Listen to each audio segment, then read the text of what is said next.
Will and Grace is back. The cast has reunited for the NBC sitcom that broke new ground and entertained millions from 1998 to 2006. If you just can't get enough of Will, Grace, Jack, and Karen, here's the behind-the-scenes scoop on the stars of the game-changing sitcom.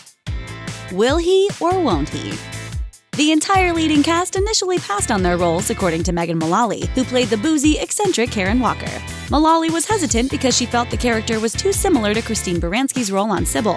And I thought, well, I don't know how I can make it any different because she did a pretty damn good job. Regarding the casting of Will, she said, Eric McCormack had been playing a manly cowboy on a series in Canada, and he didn't want to play gay. However, McCormack has never confirmed Mullally's claim that he didn't want to play gay. The AV Club reported that McCormack told Will and Grace co-creator Max Muchnick he simply wasn't ready to commit to the series because he was still exploring options. Max called me, "This is the best part you're ever gonna get in your life. You're insane if you walk away." But I did. I walked away for about a month. And then I said, I think I made a terrible mistake. Regardless of why the actors were hesitant at first, we're just happy they signed on and created some of television's greatest characters. Denied. Denied. Approved. Persuasion and booze. Though Karen was always the resident lush on Will and Grace, Honey, you say potato, I say vodka.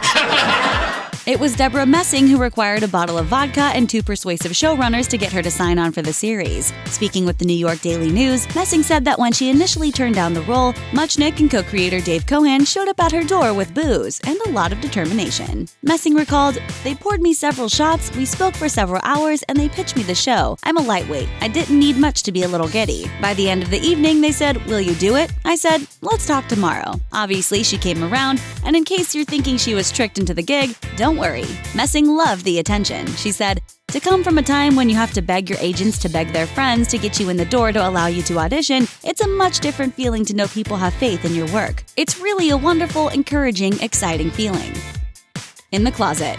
It may seem shocking today that an actor would be fearful of coming out of the closet, but 1998 was a very different time. Sean Hayes, who plays the unapologetically flamboyant Jack McFarland, felt conflicted about sharing his orientation. He had to come out to those who knew him, but remained closeted publicly for what he now feels like was too long a time. Hayes told the Los Angeles Times, "I didn't want the responsibility. I didn't know how to handle the responsibility of speaking for the gay community. I always felt like I owed them a huge apology for coming out too late." He also noted that the show received violent threats and said, "It was a really rough time for me, but I was also having the time of my life."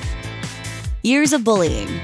In 2014, McCormack participated in My Life, My Power, a mentorship program founded by mixed martial artist Daniel Puder. In a powerful video for the organization, McCormack, who is straight, shared some very personal stories of how he endured bullying as a kid. I was called pretty early on.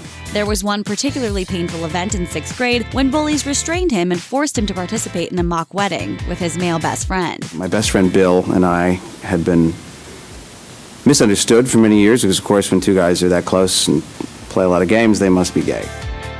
Allergic to everything. In 2017, Messing issued a lengthy list of forbidden items before attending a swanky Manhattan event, mostly based on her numerous allergies. According to page 6, it read, "Deborah is allergic to all white fish, chicken, mushrooms, gluten, dairy, butter, except feta and goat cheese. Deborah does not eat game, beans, yogurt, broccoli, cauliflower. She is lactose intolerant. She cannot have cheese or milk.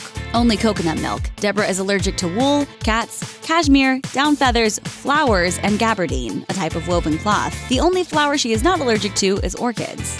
Oh my. Messing has been open about her allergies in the past and has even credited allergy medication for saving her career. A complicated family.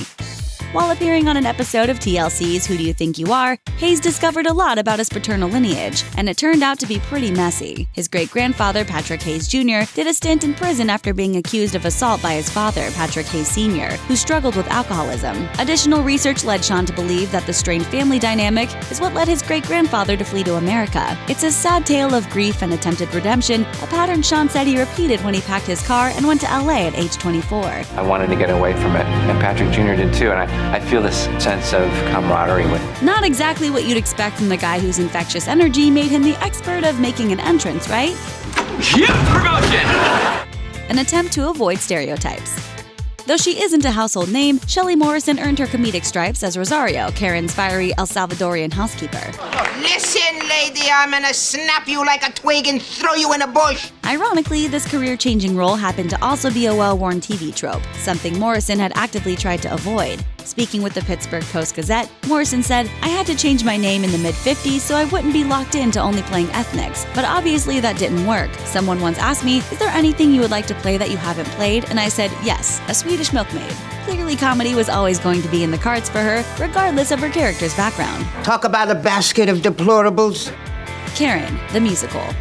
In what was probably a crushing blow to die-hard Karen fans, Mullally's plans to star in a spin-off Broadway show called Karen the Musical got scrapped at the last minute. According to USA Today, Mullally was all set to hit the boards in 2007, but the Will and Grace creators got cold feet. Mullally said, "I wasn't thrilled about it. We had an email exchange in which they gave me written permission, and the way that they let me know was they didn't contact me personally, they did it through their lawyer, and I was really creeped out by that." I don't think I can go on.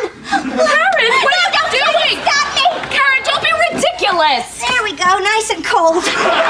Clearly, all parties involved let bygones be bygones, and reunited for the Will and Grace reboot. But honestly, wouldn't Karen the Musical be amazing? Thanks for watching. Click the Nicki Swift icon to subscribe to our YouTube channel. Plus, check out all this cool stuff we know you'll love too.